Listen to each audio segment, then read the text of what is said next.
ನಮಸ್ತೆ ಎಜೆ ನ್ಯೂಸ್ಗೆ ಸ್ವಾಗತ. ಕಿತ್ತೂರು ಪೊಲೀಸರು ಭರ್ಜರಿ ಕಾರ್ಯಾಚರಣೆ ಮಾಡಿ 5 ಅಂತಾರಾಜ್ಯ ಕದೀಮರನ್ನ ಬಂಧಿಸಿದ್ದು, ಅವರಿಂದ 17 ಲಕ್ಷ ಮೌಲ್ಯದ ಬೆಳ್ಳಿ ಹಾಗೂ ಕೃತ್ಯಕ್ಕೆ ಬಳಸಿದ್ದ ಕಾರನ್ನು ವಶಪಡಿಸಿಕೊಂಡಿದ್ದಾರೆ. ಬೆಳಗಾವಿ ಜಿಲ್ಲಾ ಪೊಲೀಸ್ ವರಿಷ್ಠಾಧಿಕಾರಿ ಕೆ ರಾಮರಾಜನ್, ಐಪಿಎಸ್ ಹೆಚ್ಚುವರಿ ಪೊಲೀಸ್ ವರಿಷ್ಠಾಧಿಕಾರಿ ಆರ್ವಿ ಬಸರಗಿ ಹಾಗೂ ಬೈಲಹೊಂಗಲ ಉಪವಿಭಾಗದ ಡಿವೈಎಸ್ಪಿ ಡಾಕ್ಟರ್ ವೀರಯ್ಯ ಹಿರೇಮಠ್ ಅವರ ಮಾರ್ಗದರ್ಶನದಲ್ಲಿ ಈ ಕಾರ್ಯಾಚರಣೆ ಜರುಗಿದೆ. ಕಿತ್ತೂರು ವೃತ್ತದ ಸಿಪಿಐ ಶಿವಾನಂದ ಗುಡಗನಟ್ಟಿ, ಕಿತ್ತೂರು ಠಾಣೆಯ PSI Bharat S, PSI G Hampannavar ಹಾಗೂ ಪೊಲೀಸ್ ಸಿಬ್ಬಂದಿ ಒಳಗೊಂಡ ತನಿಖಾ ತಂಡ ಕಾರ್ಯಾಚರಣೆ ಮಾಡಿ ಆರೋಪಿಗಳನ್ನು ಬಂಧಿಸುವಲ್ಲಿ ಯಶಸ್ವಿಯಾಗಿದೆ. ಬಂಧಿತ ಆರೋಪಿಗಳಿಂದ 17 ಲಕ್ಷ ಮೌಲ್ಯದ ಬೆಳ್ಳಿ ಹಾಗೂ ಕಾರನ್ನು ವಶಪಡಿಸಿಕೊಳ್ಳಲಾಗಿದೆ. ಪ್ರಕರಣಕ್ಕೆ ಸಂಬಂಧಿಸಿದಂತೆ ಪೊಲೀಸರು ಮುಂದಿನ ತನಿಖೆ ಕೈಗೊಂಡಿದ್ದು, ಆರೋಪಿಗಳ ಹಿಂದಿನ ಕೃತ್ಯಗಳು ಹಾಗೂ ಅವರ ಅಂತಾರಾಜ್ಯ ಸಂಪರ್ಕಗಳ ಕುರಿತು ಮಾಹಿತಿ ಕಲೆ ಹಾಕಿದ್ದಾರೆ. ಕಿತ್ತೂರು ಪೊಲೀಸರ ಸಮಯೋಚಿತ ಹಾಗೂ ಪರಿಣಾಮಕಾರಿ ಕಾರ್ಯಾಚರಣೆಗೆ ಸಾರ್ವಜನಿಕರಿಂದ ಮೆಚ್ಚುಗೆ ವ್ಯಕ್ತವಾಗಿದೆ. ಇವತ್ತಿನ ದಿನ ನಾವು ಕಿತ್ತೂರು ಪೊಲೀಸ್ ಠಾಣೆಯಲ್ಲಿ ನಮ್ಮ ಪೊಲೀಸ್ ಅಧಿಕಾರಿ ಮತ್ತು ಸಿಬ್ಬಂದಿಗಳು ಒಳ್ಳೆಯ ಒಂದು ಕಾರ್ಯವನ್ನು ಮಾಡಿ ಕಿತ್ತೂರು ನಗರದಲ್ಲಿ ದಿನಾಂಕ 12/8/2021 ರಾತ್ರಿ ಒಂದು ಜ್ಯುವೆಲರಿ ಶಾಪ್ ಕಳ್ಳತನ ಆಗಿರ್ತದೆ. ಆ ಕಳ್ಳತನ ಪ್ರಕರಣವನ್ನ ಬೆನ್ನತ್ತಿರ್ತಾರೆ. ಮುಖ್ಯವಾಗಿ ನಾವು CCTV ಕ್ಯಾಮೆರಾಗಳನ್ನ ಕಂಟಿನ್ಯೂಸ್ ಆಗಿ ಒಂದು 3 ದಿನ ನಾವು ಫಾಲೋ ಅಪ್ ಮಾಡಿ ಆರೋಪಿಗಳು ಯಾವ ವೆಹಿಕಲ್ ನಲ್ಲಿ ಬಂದಿದ್ದಾರೆ ಮತ್ತು ಯಾವ ತರ ಆರೋಪಿಗಳಿದ್ದಾರೆ ಮತ್ತು ಅವ್ರದ್ದು ಏನು ವಾಯ್ಸ್ ಇದೆ ಅದ್ರ ಬಗ್ಗೆ ಫಾಲೋ ಅಪ್ ಮಾಡಿದ್ದಾರೆ. ಸೊ ಇದನ್ನ ಫಾಲೋ ಅಪ್ ಮಾಡ್ಲಿಕ್ಕೆ ನಮ್ಮ PSI ಭರತ್ ಹಾಗೂ ಶ್ರೀ ಹಂಪಣ್ಣವರ್ ಇವರ ನೇತೃತ್ವದ 2 ತಂಡ. ಇದರಲ್ಲಿ ನಮ್ಮ ಎಫಿಷಿಯಂಟ್ ಆಗಿ ಕೆಲಸ ನಿರ್ವಹಿಸಿದಂತ ಕ್ರೈಮ್ ಸಿಬ್ಬಂದಿಗಳು ಚಿಕ್ಕೇರಿ, ಶರೀಫ್, ಅದಾದ್ಮೇಲೆ ಸುನೀಲ್ ಮತ್ತು ನಾಗರಾಜ, ಇನ್ನುಳಿದ ಇವ್ರ ಜೊತೆಗೆ ಇನ್ನೂ ನಮ್ಮ ಕ್ರೈಮ್ ಸಿಬ್ಬಂದಿಗಳು ಕೆಲಸ ಮಾಡಿರ್ತಾರೆ. ವಿಠಲ್ ನಾಯಕ್ ಇವರೆಲ್ಲ ಕೆಲಸ ಮಾಡಿರ್ತಾರೆ.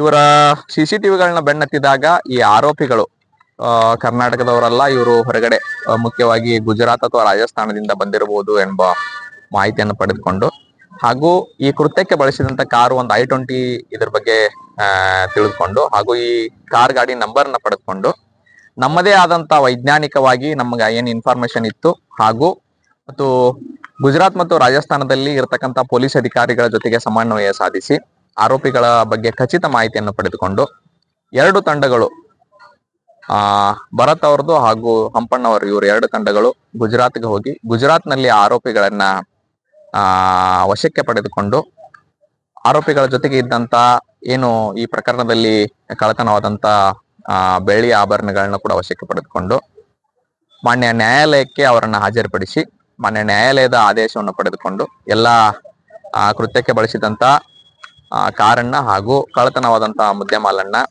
ನಾವು ಸೀಸ್ ಮಾಡಿ ಮಾನ್ಯ ನ್ಯಾಯಾಲಯಕ್ಕೆ ನಾವು ಸಲ್ಲಿಸಿರ್ತೇವೆ. ಈ ಒಂದು ಆರೋಪಿಗಳನ್ನ ನಾವು ವಿವರಣೆ ನೋಡಿದಾಗ ಈ ಆರೋಪಿಗಳು ಇಂಟರ್ಸ್ಟೇಟ್ ಅಫೆಂಡರ್ಸ್. ಇವ್ರ ಮೇಲೆ ಈ ಹಿಂದೆ ಕೂಡ ಬಹಳಷ್ಟು ಪ್ರಕರಣಗಳಿದಾವೆ. ಒಬ್ಬನು ನಾರಾ ಸಿಂಗ್, ತಂದೆ ಜೇತು ಸಿಂಗ್ ಅಂತ, ಅವನು ರಾಜಸ್ಥಾನ. ಎರಡನೇದವನು ಅರ್ಜುನ್ ಸಿಂಗ್, ತಂದೆ ಶಿವಸಿಂಗ್, ಸಾಕಿನ್ ದಾಕಡಿ ಮಧ್ಯಪ್ರದೇಶ. ಇನ್ನೊಬ್ಬನು ದಿಲೀಪ್ ಸಿಂಗ್ ದೇವಿ ಸಿಂಗ್, ಸಾಕಿನ್ ಬಿಲೋಕಾಬಡಿಯಾ ರಾಜಸ್ಥಾನ. ಇನ್ನೊಬ್ಬನು 4th ಲೋಕೇಶ್ ಚಿಮಣರಾಮ್ ಮೇಘವಾಲ್, ಸಾಕಿನ್ ಶಾಪುರ್ ರಾಜಸ್ಥಾನ. 5ನೇದವನು ನರೇಂದ್ರ ಪ್ರಭುಜಿ, ಸಾಕಿನ್ ಬೇವರ್ ಖಾಸ್ ರಾಜಸ್ಥಾನ. ಇವರನ್ನ ಪತ್ತೆ ಮಾಡಿ ಒಟ್ಟು 7 kg ಬೆಳ್ಳಿ ಆಭರಣಗಳನ್ನು ಹಾಗೂ ಕೃತ್ಯಕ್ಕೆ ಉಪಯೋಗಿಸಿದಂತ ಒಂದು I-20 ಕಾರನ್ನ ಜಪ್ತಪಡಿಸಿಕೊಂಡಿರ್ತಾರೆ. ಇವೆಲ್ಲ ಮಾಲನ್ನ ಒಟ್ಟುಗೂಡಿಸಿ ನೋಡಿದಾಗ ಸುಮಾರು 22ರಿಂದ 23 ಲಕ್ಷದ ಒಂದು ಮಾಲನ್ನ ಜಪ್ತಪಡಿಸಿಕೊಂಡಿರ್ತಾರೆ. ಈ ಆರೋಪಿಗಳು ಕರ್ನಾಟಕ ರಾಜ್ಯದಲ್ಲಿ ಬೇರೆ ಬೇರೆ ಜಿಲ್ಲೆಗಳಲ್ಲಿ ಸಂಚರಿಸಿ ಅಪರಾಧ ಕೃತ್ಯವನ್ನು ನಡೆಸುವ ಬಗ್ಗೆ ಮಾಹಿತಿಯನ್ನು ಪಡೆದುಕೊಂಡು ಅವರು ಬೇರೆ ಜಿಲ್ಲೆಗಳಿಗೂ ಕೂಡ ನಾವು ಮಾಹಿತಿಯನ್ನ ನೀಡಿರ್ತೇವೆ. ಮತ್ತು ಈ ಒಂದು ಏನು ಅತ್ಯುತ್ತಮವಾದಂತ ಕಾರ್ಯವನ್ನ ಅಂದ್ರೆ ನಮ್ಮ ಕಿತ್ತೂರು ಪೊಲೀಸ್ ಠಾಣಾ ವ್ಯಾಪ್ತಿಯಲ್ಲಿ ನಡೆದಂತ ಸುಮಾರು ಪ್ರಕರಣಗಳನ್ನು ಭೇದಿಸುವಲ್ಲಿ ನಮ್ಮ ಕ್ರೈಮ್ ಸಿಬ್ಬಂದಿಗಳು ಹಾಗೂ ಪೊಲೀಸ್ ಅಧಿಕಾರಿಗಳು ಯಶಸ್ವಿಯಾಗಿದ್ದಾರೆ. ಇವರಿಗೆಲ್ಲ ಮಾರ್ಗದರ್ಶನವನ್ನು CPI ಕಿತ್ತೂರು ಆದಂತಹ ಶ್ರೀ ಶಿವಾನಂದ ಗುಡುಗನಟ್ಟಿಯವರು ನೀಡಿರ್ತಾರೆ. ಈ ಒಂದು ತಂಡಕ್ಕೆ ನಾನು ಶುಭಾಶಯಗಳನ್ನ ಕೋರ್ತೇನೆ, ಅವರಿಗೆ ಕೃತಜ್ಞತೆಯನ್ನು ಹೇಳ್ತೇನೆ. ಇವರ ಈ ಕಾರ್ಯ ಇದೇ ರೀತಿ ಮುಂದುವರಿಲಿ ಹಾಗೂ ಇಲಾಖೆಯಲ್ಲಿ ಇವರು ಏನೋ ಒಂದು ಎಫರ್ಟ್ಸ್ ಮಾಡಿದ್ದಾರೆ, ಇದು ರೆಕಗ್ನೈಸ್ ಆಗುವ ನಿಟ್ಟಿನಲ್ಲಿ ಕೂಡ ನಾವು ಕೂಡ ಮುಂಬರುವ ದಿನಗಳಲ್ಲಿ ಮಾನ್ಯ ಮುಖ್ಯಮಂತ್ರಿಗಳ ಪದಕ ಇರಲಿ ಅಥವಾ DG IGP ರವರ ಕಮೆಂಡೇಶನ್ ಡಿಸ್ಕ್ ಇರಲಿ ಅಥವಾ ಇವ್ರಿಗೆ ಏನೇನು ಸೌಲಭ್ಯಗಳು ಏನ್ ಸಿಗ್ಬೇಕು, ರೆಕಗ್ನಿಷನ್ ಸಿಗ್ಬೇಕು, ಆ ನಿಟ್ಟಿನಲ್ಲಿ ನಾವು ಕೂಡ ಕೆಲಸವನ್ನು ಮಾಡ್ತೇವೆ. ಮೇಲಧಿಕಾರಿಗಳು ಕೂಡ ಮಾನ್ಯ ಜಿಲ್ಲಾ ಪೊಲೀಸ್ ವರಿಷ್ಠಾಧಿಕಾರಿಗಳು ಹಾಗೂ ಹೆಚ್ಚುವರಿ ಪೊಲೀಸ್ ವರಿಷ್ಠಾಧಿಕಾರಿಗಳು ಬಹಳಷ್ಟು ಹೆಮ್ಮೆಯಿಂದ ನಮ್ಮ ಇವರ ಕಾರ್ಯವನ್ನು ಶ್ಲಾಘನೆ ಮಾಡಿದ್ದಾರೆ. ಇದೇ ರೀತಿ ಇವರ ಕಾರ್ಯ ಮುಂದುವರಿಲಿ ಅಂತ ಹೇಳ್ತೀನಿ. ಅದರ ಜೊತೆಗೆ ಕಿತ್ತೂರು ಪಟ್ಟಣದಲ್ಲಿ ಹಾಗೂ ಕಿತ್ತೂರು ಪೊಲೀಸ್ ಠಾಣಾ ವ್ಯಾಪ್ತಿಯಲ್ಲಿ ಇರತಕ್ಕಂತ ಎಲ್ಲಾ ಜ್ಯುವೆಲರಿ ಶಾಪ್ ಮಾಲೀಕರು ದಯವಿಟ್ಟು ನೀವು ಸೆಕ್ಯೂರಿಟಿ ಫೀಚರ್ಸ್ ಏನೇನಿದಾವೆ, ಲಾಕಿಂಗ್ ಸಿಸ್ಟಮ್ ಸರಿಯಾಗಿ ಹಾಕೊಳ್ಳಿ ಹಾಗೂ CCTV ಫುಟೇಜಸ್ ಕವರ್ ಮಾಡ್ಕೊಳ್ಳಿ. ಮತ್ತು ಎಲ್ಲಾ ಅಂಗಡಿ ಮುಂಗಟ್ಟುಗಳು ಹಾಗೂ ಎಲ್ಲಾ ಸಾರ್ವಜನಿಕರು CCTV ಫುಟೇಜ್ ಹಾಕೋದ್ರಿಂದ ಈ ತರ ಕಳ್ಳತನವಾದಂತ ಪ್ರಕರಣದಲ್ಲಿ ಬೇಗ ನಾವು ಆರೋಪಿಗಳನ್ನ ಪತ್ತೆ ಹಚ್ಚಿ ಹಿಡಿದುಕೊಂಡು ಬರ್ಲಿಕ್ಕೆ ನಾವು ಸಾಧ್ಯವಾಗ್ತದೆ. ಯಾಕಂತಂದ್ರೆ ಇದು ಹೈವೇಗೆ ಅಟ್ಯಾಚ್ ಆಗಿರತಕ್ಕಂತ ಒಂದು ಪಟ್ಟಣವಾಗಿರೋದ್ರಿಂದ ಇಲ್ಲಿ ಇಂಟರ್ಸ್ಟೇಟ್ ಅಫೆಂಡರ್ಸ್ ಬಂದು ಅಫೆನ್ಸ್ ಮಾಡ್ಕೊಂಡು ಹೋಗೋದು ಸಾಧ್ಯತೆಗಳು ಜಾಸ್ತಿ ಇದಾವೆ. ಸೊ ನಾವು ನಮ್ಮ ಪ್ರಯತ್ನವನ್ನು ಮಾಡ್ತೀವಿ. ನಿಮ್ಮ ಸಹಕಾರ ಕೂಡ ನಮ್ಗೆ ಅಗತ್ಯ ಇರ್ತದೆ. ನಿಮ್ಮ ಸಹಕಾರವನ್ನು ನಾವು ಕೋರ್ಕೊಳ್ತೇವೆ. ನಾವು ಎನ್ಕ್ವೈರಿ ಮಾಡಿದಾಗ ಇವರು ಮುಖ್ಯವಾಗಿ ಬೆಂಗಳೂರಲ್ಲಿ ಹೋಗಿದ್ದಾರೆ. ಬೆಂಗಳೂರಲ್ಲಿ ಅಫೆನ್ಸ್ ಮಾಡ್ಬೇಕಂತ ಹೋಗಿದ್ದಾರೆ. ಅವ್ರಿಗೆ ಅಫೆನ್ಸ್ ಮಾಡ್ಲಿಕ್ಕೆ ಆಗಿಲ್ಲ. ಅವರು ವಾಪಸ್ಸು ದಾವಣಗೆರೆ ಹಾಗೂ ಹುಬ್ಳಿ, ಕೋಲಾರ ಈ ಕಡೆ ಎಲ್ಲ KGF ಈ ಕಡೆ ಎಲ್ಲ ಓಡಾಡಿದ್ದಾರೆ. ಅಲ್ಲಿ ಅಫೆನ್ಸ್ ಮಾಡ್ಲಿಕ್ಕೆ ಅವ್ರಿಗೆ ಆಗಿಲ್ಲ. ಅವ್ರದ್ದು ನಾವು ಏನ್ ಟೆಕ್ನಿಕಲ್ ಡಾಟಾ ಇದೆ ಅದನ್ನು ಕೂಡ ಅನಲೈಸಿಸ್ ಮಾಡಿದೀವಿ. ಸಪರೇಟ್ ಆಗಿ ಪ್ರತಿಯೊಬ್ಬರನ್ನು ಕೂಡ ನಾವು ಕರೆದು ವಿಚಾರಣೆ ಮಾಡಿದೀವಿ. ಹಿಂಗಾಗಿ ಅದ್ರ ಬಗ್ಗೆ ಕಂಡು ಬಂದಿಲ್ಲ. ಇದಾಗ್ಯೂ ಕೂಡ ನಾವು ಎಲ್ಲ ಸಂಬಂಧಪಟ್ಟ ಜಿಲ್ಲೆಗಳಿಗೆ ನಾವು ಮಾಹಿತಿ ನೀಡಿದೀವಿ. ಯಾವ್ಯಾವ ದಿನಾಂಕಗಳಂದು ಆ ಜಿಲ್ಲೆಗಳಲ್ಲಿ ಇವ್ರು ಇದ್ರು, ಆ ದಿನಾಂಕದಂದು ನಿಮ್ಮಲ್ಲಿ ಏನಾದ್ರು ಅಫೆನ್ಸ್ ಆಗಿದ್ರೆ ಈ ತರ ಆರೋಪಿಗಳನ್ನ ನಾವು ಹಿಡಿದಿದ್ದೀವಿ, ನೀವು ಇವ್ರನ್ನ ವಿಚಾರಣೆ ಮಾಡ್ಕೋಬಹುದು ನ್ಯಾಯಾಲಯದ ಅನುಮತಿ ಪಡೆದುಕೊಂಡು ಅಂತ ಅದನ್ನು ಕೂಡ ನಾವು ಮಾಡಿದೀವಿ. ಈ ಮುಂಚೆ ಸಿಕ್ಕಿಲ್ಲ. ಇವರು ಮೊದಲನೇ ಬಾರಿ ಮುಖ್ಯವಾಗಿ ಅವರ ಪೂರ್ವಾಪರಗಳನ್ನ ತಿಳ್ಕೊಬೇಕು. ಒಂದು, ಎರಡನೇದ್ದು ಅವ್ರದ್ದು ಡೀಟೇಲ್ಸ್, ಆಧಾರ್ ಕಾರ್ಡ್ ಇರ್ಲಿ, ವೋಟರ್ ID ಇರ್ಲಿ, ಅವ್ರದ್ದು ಡೀಟೇಲ್ಸ್ ಏನಿದೆ ಜೆನ್ಯೂನ್ ಡೀಟೇಲ್ಸ್ ನ ನಾವು ಕೂಡ ಒಂದ್ಸಟ್ ಜೆರಾಕ್ಸ್ ಇಟ್ಕೋಬೇಕು ಮತ್ತು ಪೊಲೀಸ್ ಠಾಣೆಗೂ ಕೂಡ ಕಳಿಸ್ಬೇಕು.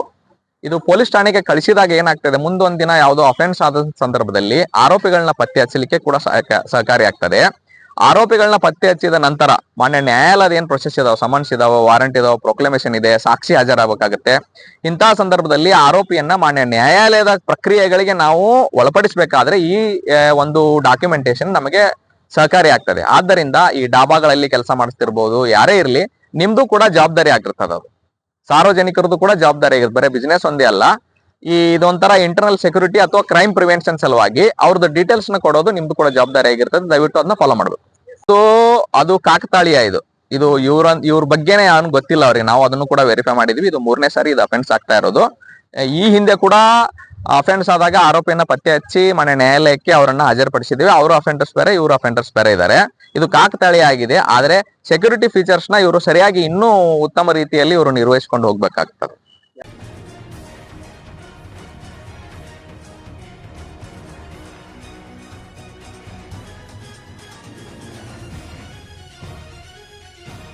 ಕನ್ನಡಿಗರ ಮೆಚ್ಚಿನ ನಿಮ್ಮ AJ 24/7 ನ್ಯೂಸ್ ಕನ್ನಡ ವಾಹಿನಿ ಇದೀಗ ಟಿವಿಯಲ್ಲಿ ಲಭ್ಯ. ವೇಳೆ ನೋಟಿಸ್ ಕೊಟ್ಟಿದ್ರೆ ವಾಪಸ್ ತಗೋತೀವಿ. ಇವತ್ತು ವಕ್ಫ್ ಪ್ರಾಪರ್ಟಿ ಅಂತೇಳಿ ಬರ್ತದೆ ಅಂತ ಹೇಳಿದ್ರೆ ರೈತರು ಬೀದಿಗೆ ಬಂದ್ರೆ ಏನ್ ಮಾಡ್ಬೇಕಾಗತ್ತೆ? ಯಾರು ವೋಟ್ ಹಾಕಲಿಲ್ಲ ಅಂದ್ರೆ ಗ್ಯಾರಂಟಿನೆಲ್ಲ ಸ್ಟಾಪ್ ಮಾಡ್ಬಿಡ್ತೀವಿ.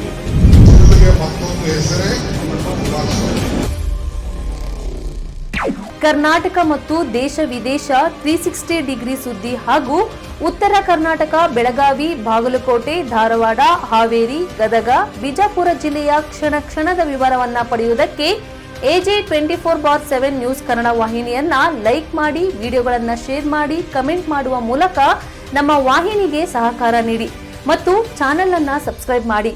ಧನ್ಯವಾದಗಳು.